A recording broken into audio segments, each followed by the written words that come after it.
আসসালামু আলাইকুম ওরহমতুল্লাহি ওবারাকাতু। দ্বীনি ইসলাম নলেজ চ্যানেলে আপনাদের স্বাগতম। আজ আমি আপনাদের সঙ্গে আলোচনা করব, আজ রবিবার দিনে অথবা রাতে যদি আপনারা এই দোয়াটি অথবা এই আমলটি একবার করতে পারেন, তাহলে আপনার জীবনের ৮০-৯০ বছরের গুনাহ আল্লাহ তাআলা নিমিষেই মাফ করে দিবেন এবং যে দোয়া বা যে আমল করলে তাহাজ্জুদ নামাজ পড়ার সওয়াব পেয়ে যাবেন। আপনারা ৫,০০০ রাকাত তাহাজ্জুদ নামাজ পড়ে যে পরিমাণ সওয়াব পাবেন, এই আমলটি করলে সেই সমপরিমাণ সওয়াব পেয়ে যাবেন। এবং যাদের পরিবার ও সংসারের ভিতরে অভাব অনটন ও ঝামেলা সবসময় লেগেই থাকে, অভাব অনটন দারিদ্রতা কোনোভাবেই যাদের পেছন ছাড়ছে না, হৃদয়ের আশা আকাঙ্ক্ষাগুলো অন্তরেই থেকে যাচ্ছে, তাই অনুরোধ করছি জীবনে একবার হলো আমলটি করবেন। এই উদ্দেশ্যে ভিডিওটি না টেনে একদম শেষ পর্যন্ত দেখতে থাকুন। অনুরোধ করছি, আমরা এই প্রথমবার নারীদের ছবি ছাড়া কিংবা হারাম কোনো ছবি ছাড়া ইউটিউবে ভিডিও দিয়ে থাকছি। এরকম ভিডিওগুলি যদি আপনি আপনার ফোনে পেতে চান, এজন্য অবশ্যই দ্বীনি ইসলাম নলেজ চ্যানেলটিকে সাবস্ক্রাইব করে রাখুন।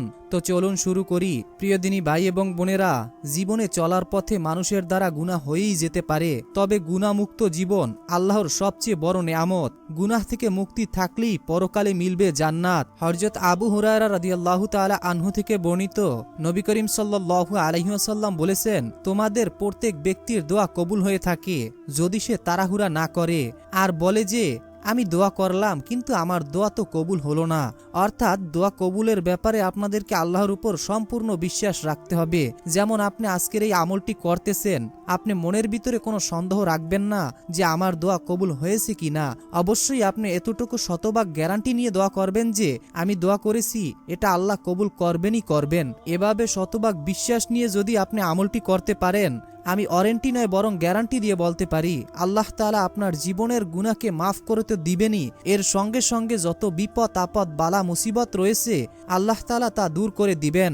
হাদিসে এসেছে, হযরত জাবের রাদিয়াল্লাহু তাআলা আনহু থেকে বর্ণিত, তিনি বলেন, আমি রাসূলুল্লাহ সাল্লাল্লাহু আলাইহি ওয়াসাল্লামকে বলতে শুনেছি, কোনো ব্যক্তি আল্লাহর কাছে কোনো কিছুর প্রার্থনা করলে আল্লাহ তাআলা তা দান করেন অথবা তদা অনুযায়ী তার কোনো অমঙ্গল প্রতিহত করেন, যতক্ষণ না সে কোনো পাপাচারে লিপ্ত হয় বা আত্মীয়তার সম্পর্ক ছিন্ন করার জন্য কোনো দোয়া করে। অর্থাৎ দ্বীনি ভাই এবং বোনেরা, আপনাদের আমাদের দোয়া কবুল হওয়ার ৩টি সিস্টেম বা ৩টি পদ্ধতি রয়েছে। প্রথম পদ্ধতি, আপনি যখন দোয়া করবেন তখন সাথে সাথে আল্লাহ তাআলা কবুল করে নেবেন। আরেকটি পদ্ধতি হচ্ছে, আপনি দোয়া করলেন কিছুদিনের মধ্যে আপনার দোয়া কবুল হয়ে যাবে। আরেকটি পদ্ধতি হচ্ছে, আমি যেই দোয়াটি করলাম আল্লাহর কাছে, সেই দোয়াটি আল্লাহ তাআলা আখিরাতের জন্য, কিয়ামতের জন্য মজুদ করে রেখেছেন।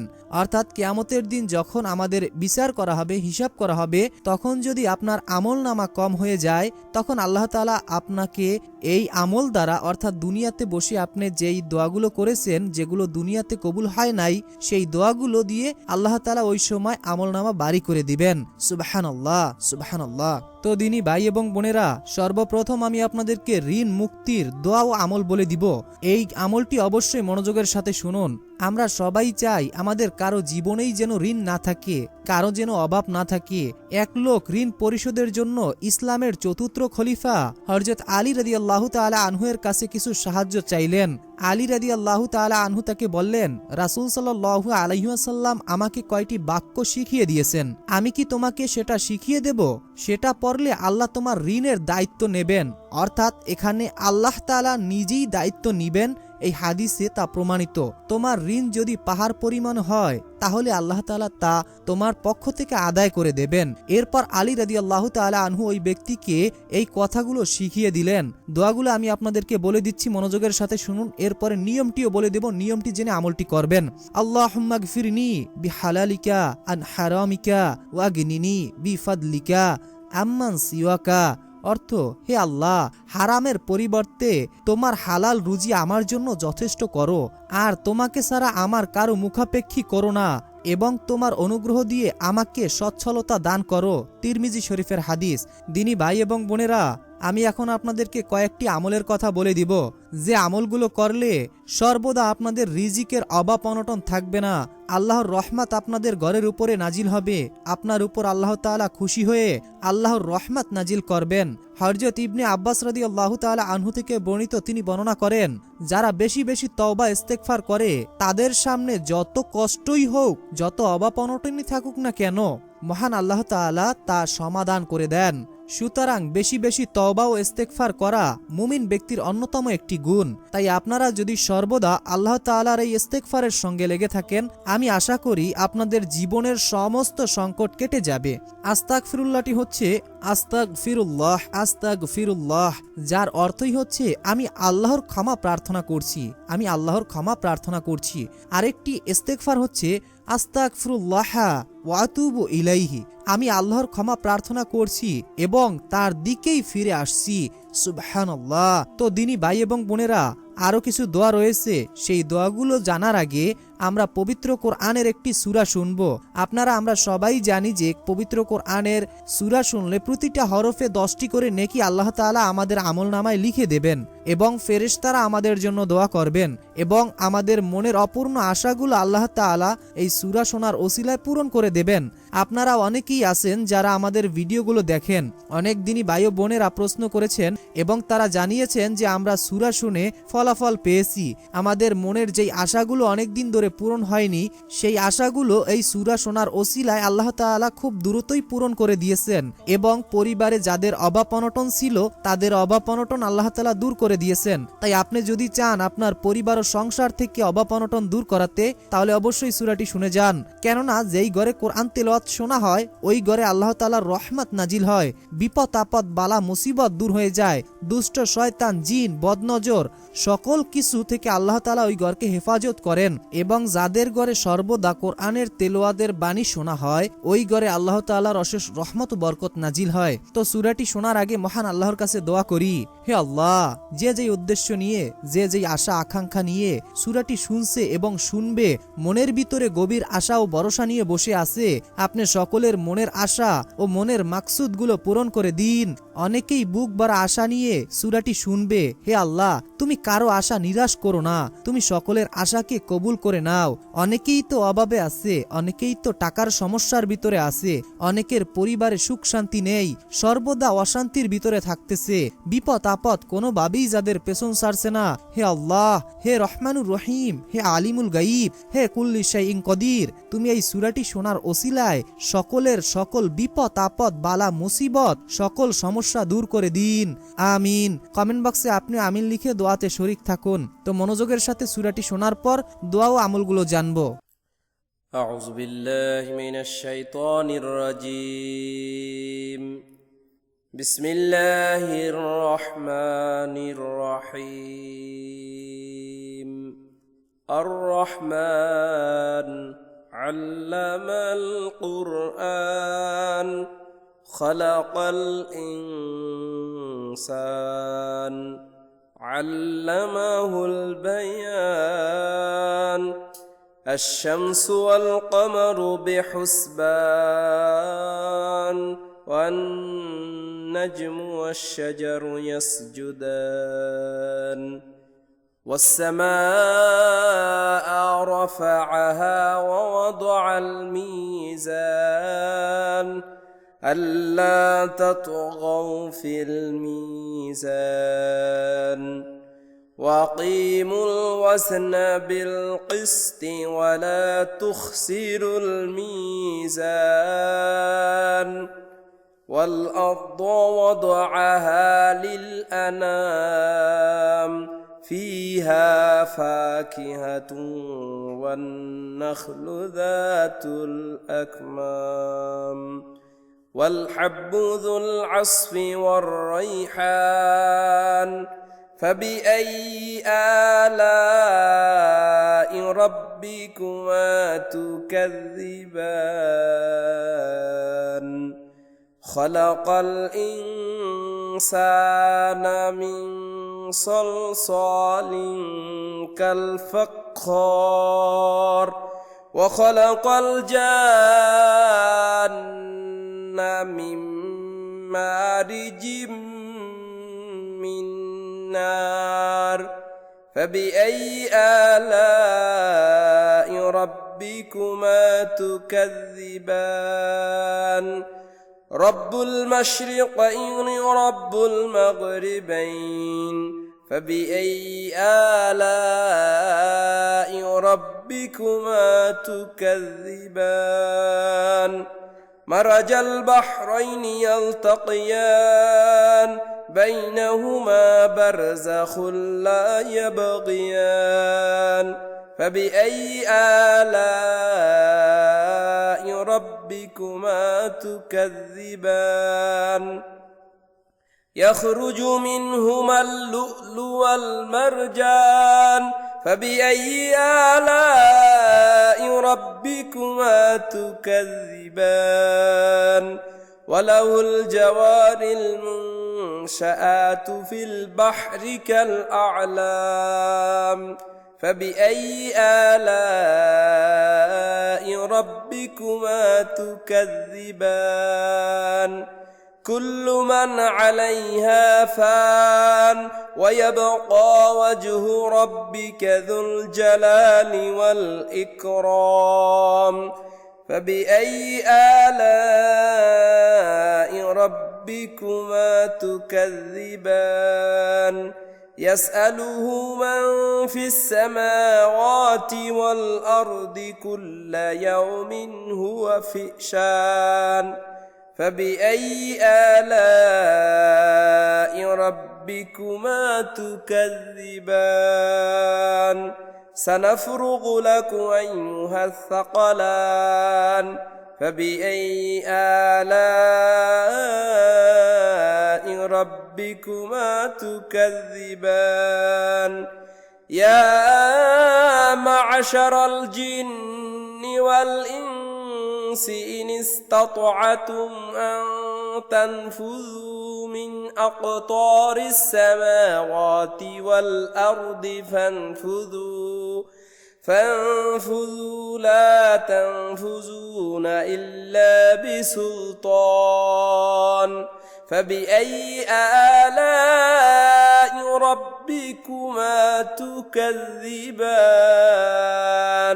يرسل عليكما شواذ من نار ونحاس فلا تنتصران فبأي آلاء ربكما تكذبان فإذا انشقت السماء فكانت وردة كالدهان فبأي آلاء ربكما تكذبان فيومئذ لا يسأل عن ذنبه إنس ولا جان فبأي آلاء ربكما تكذبان يعرف المجرمون بسيماهم فيؤخذ بالنواصي والأقدام فبأي آلاء ربكما تكذبان هذه جهنم التي يكذب بها المجرمون يطوفون بينها وبين حميم آن فبأي آلاء ربكما تكذبان ولمن خاف مقام ربه جنتان فبأي آلاء ربكما تكذبان ذواتا أفنان فبأي آلاء ربكما تكذبان فيهما عينان تجريان فبأي آلاء ربكما تكذبان فيهما من كل فاكهة زوجان فبأي آلاء ربكما تكذبان متكئين على فروش بطائنها من استبرق وجنى الجنتان دان فبأي آلاء ربكما تكذبان فيهن قاصرة الطرف لم يطمثهن إنس قبلهم ولا جان فبأي آلاء ربكما تكذبان كأنهن الياقوت والمرجان فبأي آلاء ربكما تكذبان هل جزاء الإحسان إلا الإحسان فبأي آلاء ربكما تكذبان ومن دونهما جنتان فبأي آلاء ربكما تكذبان مدهامتان فبأي آلاء ربكما تكذبان فيهما عينان نضاختان فبأي آلاء ربكما تكذبان فيهما فاكهة والنخل ورمان فبأي آلاء ربكما تكذبان فيهن خيرات حسان فبأي آلاء ربكما تكذبان حور مقصورات في الخيام فبأي آلاء ربكما تكذبان لم يطمثهن إنس قبلهم ولا جان فبأي آلاء ربكما تكذبان متكئين على رفرف خضر وأبقار حسان فبأي آلاء ربكما تكذبان تبارك اسم ربك ذي الجلال والإكرام صدق الله العظيم ইসলাম প্রিয় দিনী ভাই এবং বোনেরা, আমি আশা করি আপনারা সকলেই মনোযোগের সাথে সূরাটি শুনেছেন। তো আমি এখন আপনাদেরকে দোয়া ও আমলের নিয়মগুলো বলে দিচ্ছি। তো আপনারা সব সময় এই ইস্তেগফারটি করার চেষ্টা করবেন। ইস্তেগফারটি হচ্ছে আস্তাগফিরুল্লাহাল্লাযী লা ইলাহা ইল্লা হুয়াল হাইয়ুল কাইয়ুম ওয়া আতুবু ইলাইহি আস্তাগফিরুল্লাহাল্লাযী লা ইলাহা ইল্লা হুয়াল হাইয়ুল কাইয়ুম ওয়া আতুবু ইলাইহি। আমি ওই আল্লাহর কাছে ক্ষমা চাই যিনি ছাড়া প্রকৃত কোনো মাবুদ নেই, তিনি চিরঞ্জীব চিরস্থায়ী এবং তার কাছেই তওবা করে ফিরে এসেছি। সুবহানাল্লাহ, কত সুন্দর ইনা একটি অর্থ দিনী ভাই এবং বোনেরা। তো এখন আমি আপনাদেরকে গুনাহ মাফের দোয়াটি বলে দিচ্ছি। বিসমিল্লাহির রহমানির রহিম। সামিনা ওয়া আতানা গুফরানাকা রব্বানা ওয়া ইলাইকাল মাসির। সামিনা ওয়া আতানা গুফরানাকা রব্বানা ওয়া ইলাইকাল মাসির। অর্থ, আমরা শুনলাম এবং মানলাম, হে আমাদের রব, আমরা আপনার নিকটই ক্ষমা প্রার্থনা করি আর আপনার দিকই প্রত্যাবর্তন স্থল। আরেকটি দোয়া হচ্ছে রব্বানা তাকাব্বাল মিন্না ইন্নাকা আনতাস সামিউল আলিম ওয়া তুব আলাইনা ইন্নাকা আনতাত তাওয়াবুর রহিম। অর্থ, হে আমাদের রব, আপনি আমাদের পক্ষ থেকে এটি কবুল করুন, নিশ্চয়ই আপনি সর্বশ্রেষ্ঠ দয়ালু, আপনি আমাদের ক্ষমা করুন, নিশ্চয়ই আপনি অধিক তওবা কবুলকারী ও দয়াময়। সুবহানাল্লাহ, সুবহানাল্লাহ। দিনী ভাই এবং বোনেরা, আমি আশা করি আপনারা দোয়াটি শুনেছেন। তো এখন আমি আপনাদেরকে যে দোয়াটি বলবো, নবীর সঙ্গে জান্নাতে যাওয়ার দোয়া। সবারই মন চায় যে নবীর সঙ্গে জান্নাতে যাব, কিন্তু নবীর সঙ্গে জান্নাতে যাওয়ার জন্য যে দোয়াটি আমাদেরকে পড়তে হবে, সেই দোয়াটি তো আমরা অনেকেই পড়ি না, বা এই দোয়াটি অনেকের জানা থাকলেও সচরাচর এই আমলটি করি না। অবশ্যই আপনারা এই দোয়াটি এবং আমলটি করবেন। বিসমিল্লাহির রহমানির রহিম। রদিতু বিল্লাহি রব্বাও ওয়া বিল ইসলামি দীনাও ওয়া বি মুহাম্মাদিন নাবিয়্যা ওয়া রাসূলা। রদিতু বিল্লাহি রব্বাও ওয়া বিল ইসলামি দীনাও ওয়া বি মুহাম্মাদিন নাবিয়্যা ওয়া রাসূলা। অর্থ, আমি আল্লাহকে রব ইসলামকে দিন এবং মোহাম্মদ সাল্লাল্লাহু আলাইহি ওয়াসাল্লামকে রাসূল হিসাবে সন্তুষ্ট চিত্তে মেনে নিয়েছি। সুবহানাল্লাহ, সুবহানাল্লাহ। হযরত মুয়াজ রাদিয়াল্লাহু তাআলা আনহু থেকে বর্ণিত, আমি রাসূলুল্লাহ সাল্লাল্লাহু আলাইহি ওয়াসাল্লামকে বলতে শুনেছি, যে ব্যক্তি এই দোয়াটি পড়বে তাকে হাত ধরে জান্নাতে পৌঁছে দেওয়ার জিম্মাদারি আমি নিলাম।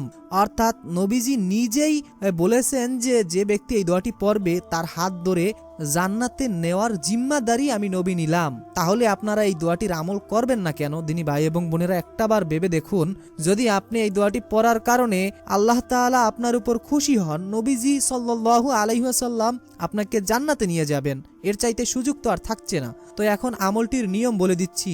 যদি আপনারা এই আমলটি যে কোনো সময় করতে চান, মনে রাখবেন সর্বপ্রথম অজু অবস্থায় এই আমলটি করার চেষ্টা করবেন এবং সর্বপ্রথম আমলটি করার শুরুতে আপনাদেরকে দুরূদ শরীফ পড়ে নিতে হবে।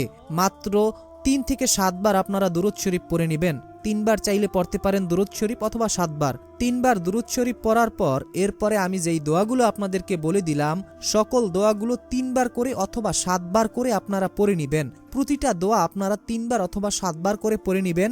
এরপরে শেষে 3 বার অথবা 7 বার দুরূদ শরীফ পড়বেন, প্রথমে যেই দুরূদ শরীফটি আপনি পড়েছেন। এরপরে আপনি আল্লাহ তাআলার কাছে আপনি মোনাজাতের মাধ্যমে আপনার মনের সকল কথা আল্লাহর কাছে প্রকাশ করবেন। আপনার যেটা প্রয়োজন আল্লাহর কাছে তুলে ধরবেন। ইনশাআল্লাহ এই দোয়ার ওসিলায়, এই আমলের ওসিলায় আপনার সকল সমস্যা ও সকল বিপদ আপদ দূর করে দিবেন মহান আল্লাহ পাক রব্বুল আলামিন নিজেই। মনের ভিতরে বিশ্বাস নিয়ে আমলটি করবেন। তো এই ছিল আমাদের আজকের ভিডিও। আসসালামু আলাইকুম ওয়া রাহমাতুল্লাহি ওয়া বারাকাতুহু।